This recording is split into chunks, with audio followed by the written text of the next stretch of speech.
Assalamualaikum warahmatullahi wabarakatuh. Saya bersama Biker Subuhan Pekanbaru Riau. Bagi yang sudah bergabung istiqomah, bagi yang belum segera bergabung. Kiamat sudah dekat. Berkah selalu, sukses. Assalamualaikum warahmatullahi wabarakatuh.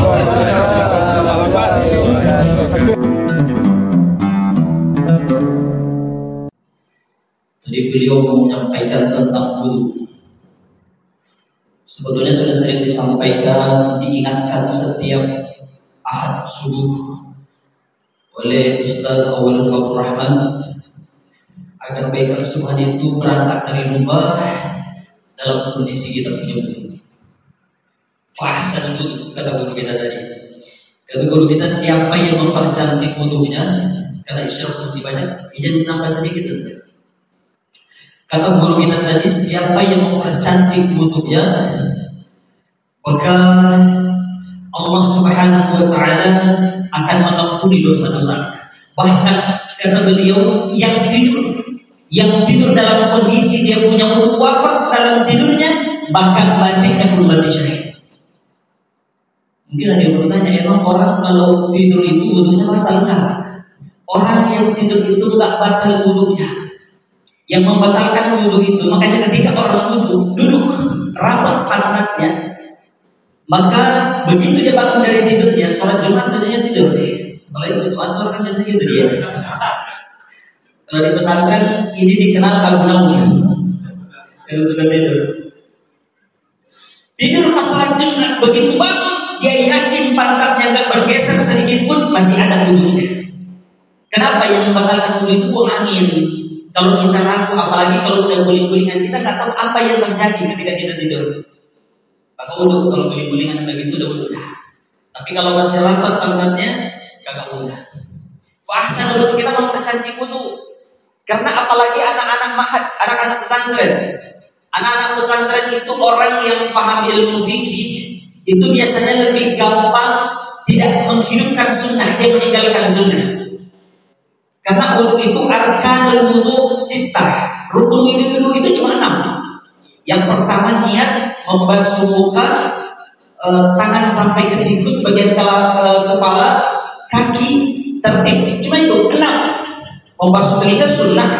Makanya kalau kita membuka kitab Fathul Qorib, membuka bab wudu, sunnah wudu itu, di antara sunnah wudu membasuh 3 kali itu sunnah. Mendahulukan kanan baru yang kiri itu sunnah. Tapi karena kita menghidupkan sunnah. Ini kan yang hadir Ustaz Khadimul Ulama, pengawal ulama. Dan kita setiap Rabu itu rajin rutin mengkaji kitab Riyadhus Shalihin bersama Tuan Guru UAS. Kalau kita melihat UAS, ada tuh perhatiin beliau. Kalau dia lagi sholat sunnah, antum tuh 2 rakaat. Sholat qobliyah subuh, antum belum selesai, beliau 4 rakaat udah selesai. Kok bisa selesai? Mungkin kalau orang yang nggak belajar ilmu fikih, orang yang nggak pernah ngaji bingung, kok beliau cepat banget rukuknya, sujudnya. Kenapa? Ketika dia rukuk sujud itu nggak membaca lagi subhana rabbiyal azim wa bihamdi.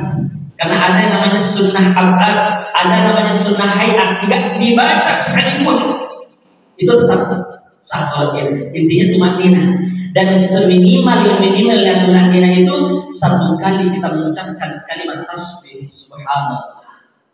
Jadi kalau udah gitu udah selesai tuh. Yang rukun itu kan, sholat itu kan cuma 3 rukun. Rukun qauliyah, fi'liyah, qalbiyah. Dan itu nggak termasuk dalam rukun qauliyah. Qauliyah itu diantaranya kan cuma suratul Fatihah. La sholat wa la taqra'u bi suratul Fatihah. Makanya jaga wudu kita. Berangkat dari rumah kita mandi, udah wudu, tahajud, kita bareng berangkat di sini.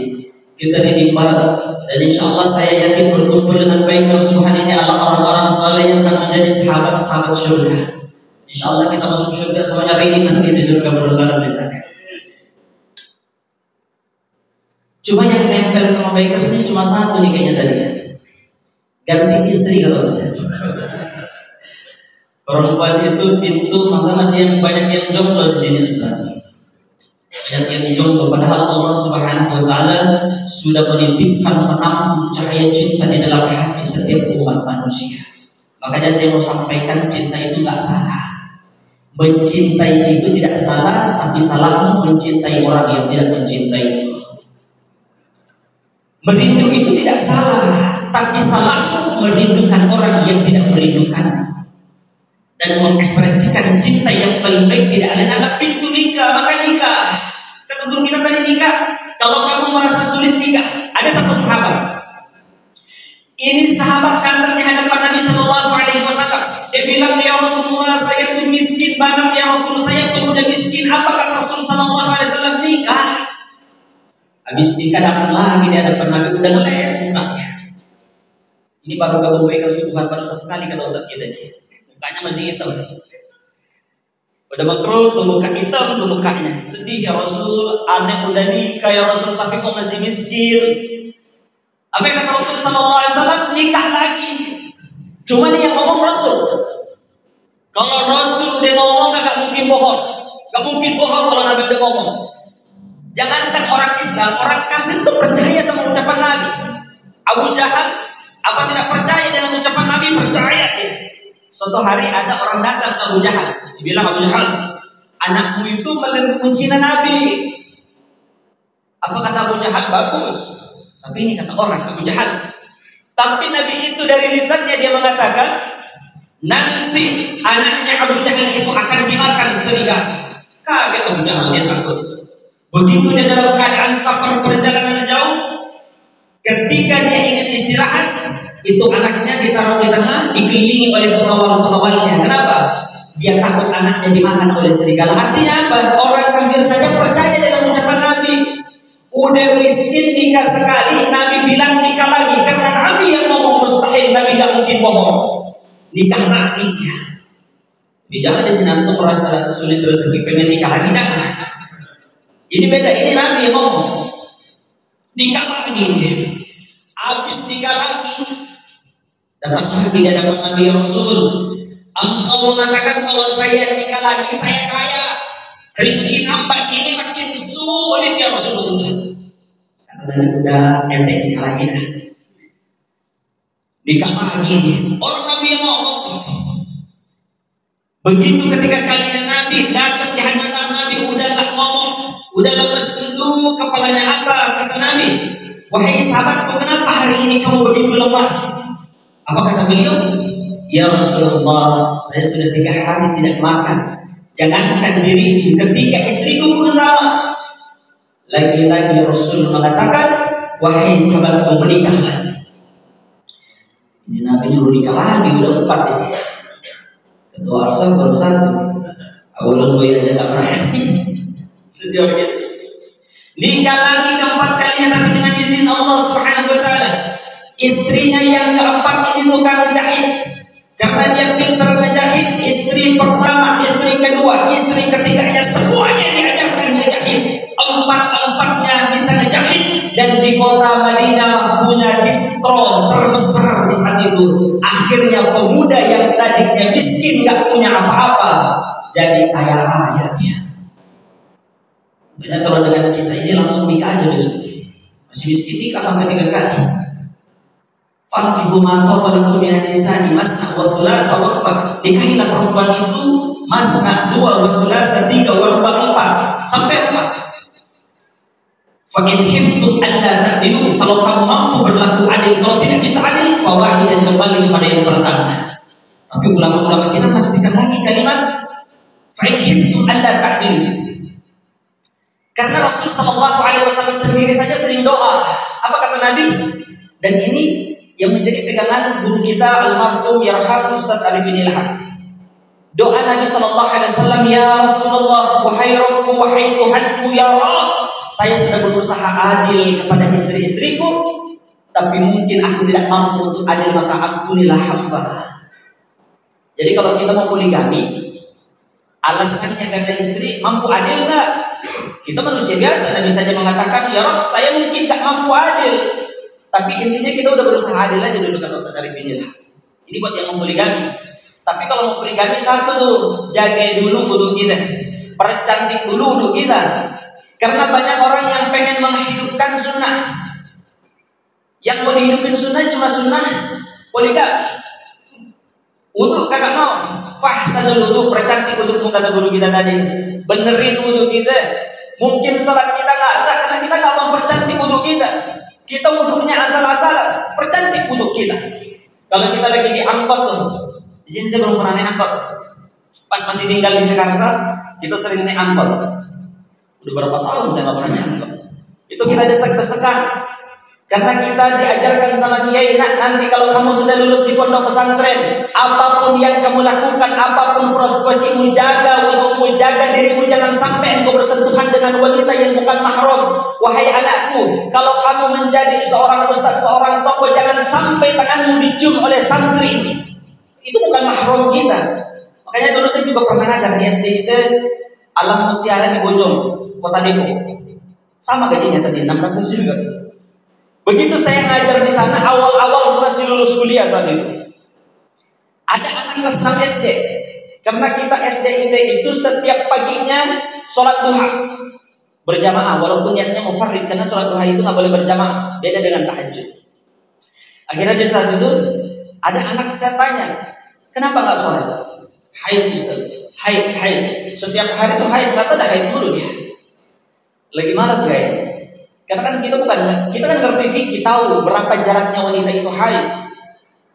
Akhirnya mulai dari saat itu saya ngerti dan paham bahwa ternyata kita itu sebagai guru nggak boleh bersalaman sama murid. Walaupun itu baru kelas 5 SD, karena kelas 5 SD itu dalam fikih haid itu dari 9 sampai 15 tahun. Umur 9 tahun nggak boleh lagi salaman. Jadi wali tanggung.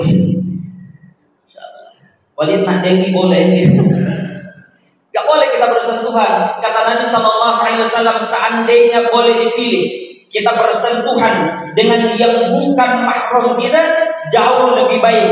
Ada besi panas, tombak yang panas terbuat dari besi, kita panas dengan membara-bara, ditusukkan dari pantat hingga kepalanya, itu jauh lebih baik daripada harus bersentuhan dengan wanita yang bukan mahram kita. Makanya teman-teman bikers harus jaga jangan sampai bersentuhan sama yang bukan mahram. Makanya kita nampak tuh hati-hati, jangan. Kalau banyak majelis-majelis luar di sana yang ustadznya salaman dengan jamaahnya yang wanita, saya hanya ingin sampaikan bahwa kita jangan mencaci maki orang lain. Kita menuntut ilmu itu adalah untuk memperbaiki nilai ubudiyah kita kepada Allah Subhanahu wa taala, bukan untuk mencaci maki orang lain. Bukan untuk mencaci maki orang lain, bukan untuk menyalah-nyalahkan orang lain. Karena kalau kita ingin mencari kesalahan orang lain, banyak ulama-ulama kepleset dalam menyampaikan dakwahnya. Biasa, manusia biasa. Al-insan mahallul khata' wal nisyan. Makanya kalau orang kepleset lidah di atas panggung, dikritik sama orang, saya yakin orang itu nggak pernah berdiri di atas panggung, nggak pernah merasakan bagaimana kepleset lidah di atas panggung. Tapi kita nggak usah mencaci maki, nggak usah menyalahkan mereka. Tapi jangan melakukan apa yang dilakukan oleh mereka. Bikin majelis, ramaikan majelis. Jangan bersentuhan dengan yang bukan mahram. Walaupun ada majelis yang begitu. Pas saya masih kuliah di Jakarta, itu sering dikomentari Harry Fras menjadi menteri beliau. Sebagai Harry Fras dijaga oleh Allah. Mengomentari majelis-majelis yang berbau tuh. Tapi serius, Anda juga ngerasain dulu. Dulu itu sebelum Ahok jadi gubernur, Anda kan kuliah di Jakarta. Itu tablik akbar, Monas itu tempat pusat tablik akbar, semua ormas. Dan kita ini alumni pesantren senang doyan sama ngaji. Kalau di Jawa Barat kita ada namanya santri kalong, di mana ada kiai tablik akbar, di sana kita datang. Begitu kita kuliah, ngumpul mulu di Monas, bukan buat hura-hura, bukan main-main. Kita ngaji, banyak ulama, kelompok-kelompok ormas, semua majelis kita ngaji di sana, kita kumpul di sana. Tapi memang Monas itu walaupun gede, kalau ulama besar datang itu Monas semuanya penuh Monas dengan jamaah. Begitu kita keluar, sekalipun perempuan bercadar yang ABG desek-desekan sentuhan. Itu memang adalah sebuah pelajaran bagi kita. Kita bangga banyak majelis, kita bangga majelis banyak jamaahnya, tapi di dalam isinya itu ada hal-hal yang harus kita perbaiki. Guru kita pun sama. Was menyampaikan, saya tak bersentuhan dengan santri-santri saya. Tapi kemarin ada yang kritik tuh. Dibilang ada video, ada suruh, alhamdulillah. Ada video tuan guru bersentuhan saat kampanye itu. Dikritik tuan guru. Anda yakin? Yang pertama, yang ketika beliau bersalaman itu pasti wanita-wanita, kalau nggak lanjut usia beliau kenal dan itu adalah saudara dan keluarga. Karena kita kan sering membersamai beliau. Kita tahu betul bagaimana beliau. Kita tahu betul bagaimana akhlak tuan guru kita. Gak mungkin beliau mau bersalaman, bersentuhan sama yang bukan mahramnya. Ini murid-muridnya, kita yang ngaji sama beliau, khidmat sama beliau, jangan hanya duduk bersama beliau. Kita walaupun gak diijazah, beliau yang sangat ilmunya luar biasa. Karena banyak juga orang baru belajar hadis sebentar, datang ke ulama yang ilmu hadisnya bersanad, minta ijazah. Ibaratnya orang kagak sekolah, minta ijazah. Jadinya ijazah palsu, beli ijazah. Enggak nyinggung siapa-siapa ini. Ini ngomong masalah sanad, ijazah sanad ilmu. Dia minta ijazah. Kalau kita mungkin gak diijazah sama tuan guru, tapi rutin ngaji sama beliau, insya Allah ilmunya, sanad keilmuan kita, hadis yang kita pelajari, ilmu-ilmu yang kita pelajari, saatnya sampai kepada baginda Rasul Sallallahu Alaihi Wasallam. Maka mudah-mudahan ini membawa keberkahan buat kita. Kehidupan kita ini bukan endingnya nih. Dunia ini bukan ending segalanya. Kalaupun hari ini kau belum bahagia, kehidupan kita yang sesungguhnya itu akhirat. Makanya orang yang pintar itu tidak akan pernah menukarkan kehidupannya di dunia ini yang hanya sementara dengan kehidupannya di akhirat, kehidupan yang panjang, kehidupan yang jauh, kehidupan yang abadan selamanya. Dan itulah hidup kita yang sesungguhnya. Tujuan kita hidup di dunia ini adalah wa ma khalaqtul jinna wal insa illa liya'budun. Allah ciptakan kita hanya untuk ibadah kepada Allah. Tujuan kita ibadah. Kita tahu tugas kita buat ibadah, makanya tengah malam kita nggak bisa tidur, nggak usah hura-hura, nggak usah melakukan hal yang nggak manfaat. Ambil wudhu, buka Quran. Tengah malam nggak bisa tidur, ambil wudhu, sholat sunnah, perbanyak sholat sunnahmu. Kenapa? Kita sadar diciptakan untuk ibadah. Kita harus memahami inti dari kita diciptakan oleh Allah Subhanahu Wa Taala. Dan setelah itu jaga wudhu, istiqomah. Al istiqomah khairun min alfi fadilah. Istiqomah itu lebih baik daripada 1000 keutamaan. Ada yang terakhir, saya menutup dengan sebuah kisah seorang ulama namanya Barziso. Dia itu kalau tidak salah hidup di masa Bani Umayyah. Barziso ini ulama terkenal. Tapi ulama ini umurnya 90 tahun, 70 tahun dihabiskan semuanya untuk ibadah. Untuk zikir, sholat sunnahnya, puasanya. Tapi ketika di akhir hayatnya, di kampungnya itu ada seorang raja. Yang ketiga bersaudara, dia punya 4 saudara. Yang paling bungsu seorang perempuan. Dia ingin safar perjalanan jauh berbulan-bulan. Begitu ingin safar perjalanan berbulan-bulan, dia mengatakan, adik kita perempuan masih gadis, kita harus titipkan dia di mana? Tidak ada orang yang kita percaya. Dia mengatakan ada ulama besar terkenal, dia terjaga. Kita titip anak kita kepada Barziso, pasti adik kita akan dijaga sama beliau. Dan tentu yang namanya ulama nggak mau. Dia mengatakan nggak mungkin saya meletakkan seorang wanita yang bukan mahramku di dalam rumah. Kata raja ini, udah deh Barziso, gini aja dah. Aneh bikinin buku kecil di samping rumah Anda. Intinya Anda bisa ngawasi, kalau dia butuh bantuan teriak, Anda bisa dengar. Barziso pikir panjang, diiyakan sama Barziso. Begitu diiyakan oleh Barziso, dibikin rumah di sana. Ini 3 saudaranya safar. Begitu safar, yang namanya syaitan datang menggoda manusia. Dan menggoda manusia itu beda-beda. Kalau ustaz itu menguji, ustaz itu jangan diajak maksiat. Ustaz itu dikotori hatinya, ujub.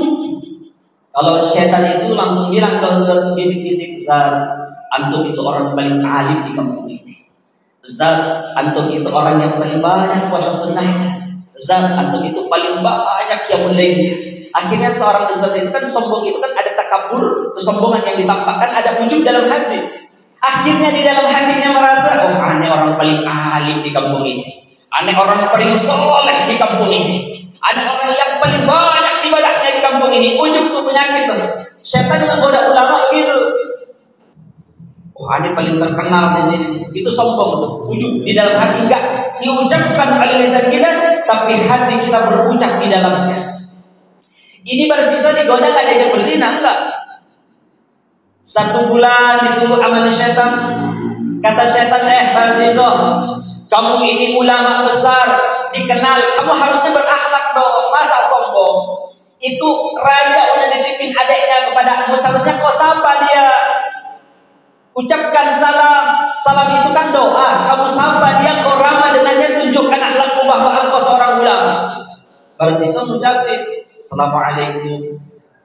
Perempuan itu kan kadang suaranya gemulai, betul kan? Nyentuh hati. Ini yang namanya perempuan cakep. Kalau perempuan tuh udah cakep dari belakang tuh udah kelihatan biasanya cakepnya. Baru kelihatan rambutnya udah ketahuan nih perempuan cakep nih. Tapi walaupun sekarang udah tipu-tipu sih. Kadang nenek-nenek udah dari bonding pas kita lihat dari depan, ya nenek-nenek pakai baju warna pink, pakai motor Mio. Gabung aja biker subuhan. Untung nggak ada perempuan biker subuhan.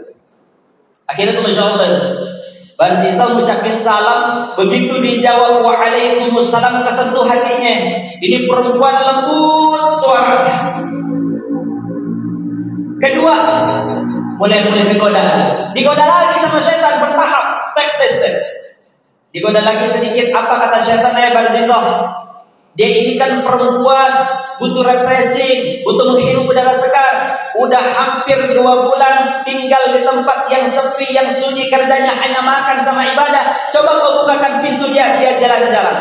Dibukain pintu sama Barsisa, jalan-jalanlah ini perempuan di sekitaran sana.